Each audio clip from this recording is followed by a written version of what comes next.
보수를 많이 받을 때는 일반 직장인들의 연봉 정도가 한 번에 들어올 때도 있고 한 2년치 연봉이 들어올 때도 있고 반년 쉴 수도 있다. 소탈 하신 거 맞죠? 소탈한 노무사입니다.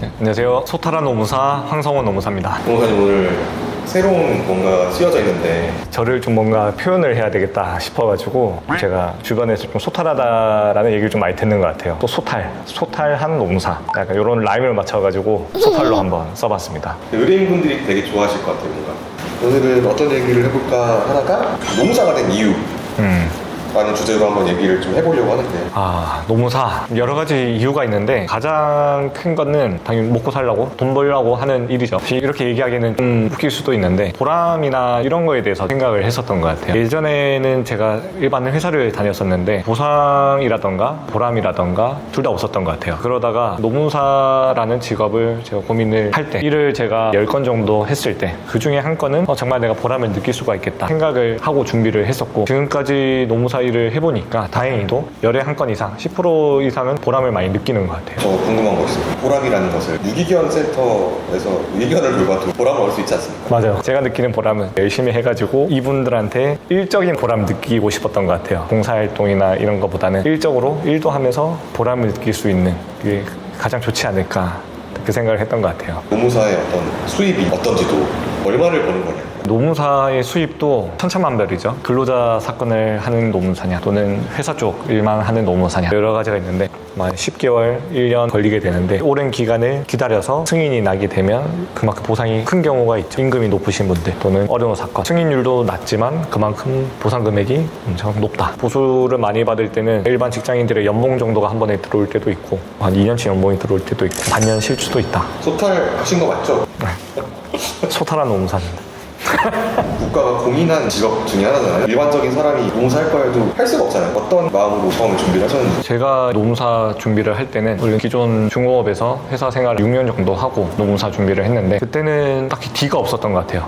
내가 노무사 준비를 해야 되겠다 결심을 하고 며칠 뒤에 바로 공부를 시작을 했었는데 당연히 합격할 거라는 생각으로 그냥 공부만 했던 것 같아요. 그리고 공부를 할 때 편했던 거는 회사에서 일을 할 때는 이것저것 생각할 게 많아요. 공부할 때는 24시간 그냥 365일 공부만 하면 되더라고요. 다른 거 생각할 거 없이 편했던 것 같아요. 당시 준비하던 나이가 몇 살이셨던 거죠? 그때 제가 31살 이때 공부 시작했던 것 같아요.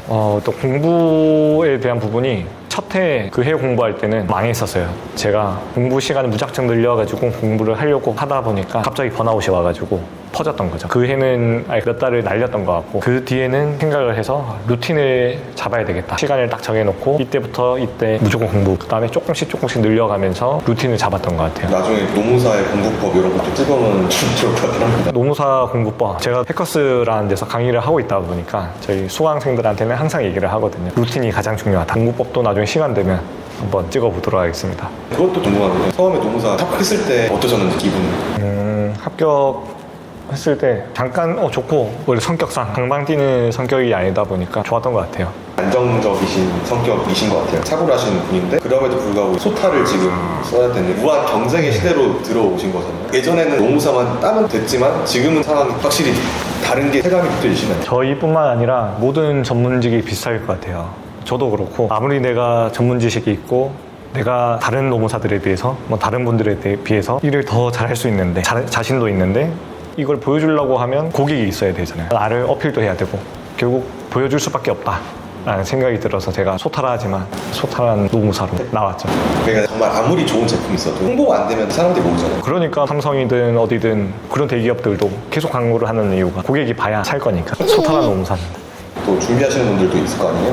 보시는 분들 중에 노무사 하고 싶은 분들한테도 한번. 노무사 일을 하려고 하면 감정 컨트롤이 잘 돼야 될 것 같아요. 힘든 얘기를 많이 듣게 되거든요. 우리가 근로자 측 일을 하든 사측 일을 하든 결국 우리가 듣는 거는 힘든 얘기밖에 없어요. 사측 일을 할 때도 이제 사업주들의 불평불만, 직원들의 이런 컴플레인에 대해서 대처를 해줘야 되고 근로자 측에서 일을 할 때도 해고당하신 분들이 얼마나 힘들겠어요. 흔들리면 안 되거든요. 스트레스를 많이 받을 수도 있어요. 명분만 가지고 정의로운 것만 생각하고 들어오시게 되면 힘들 수가 있다. 그래서 적정한 컨트롤을 할 수 있는 능력이 제일 중요하지 않을까. 네, 오늘은 가볍게 제가 왜 노무사가 됐는지 얘기들을 해봤는데 너무 무거운 주제 또는 정보성 글만 하기보다는 한 번씩 가벼운 주제들 얘기할 테니까 보실 때마다 구독이랑 좋아요 눌러주시고 많이 봐주시면 좋을 것 같습니다. 그리고 궁금한 점 있으시면 노무사 수험 상담도 괜찮아요. 여기 번호 올려둘 테니까 전화 주시면 상담 도와드리도록 하겠습니다. 소탈한 노무사 황성원 노무사였습니다. 감사합니다.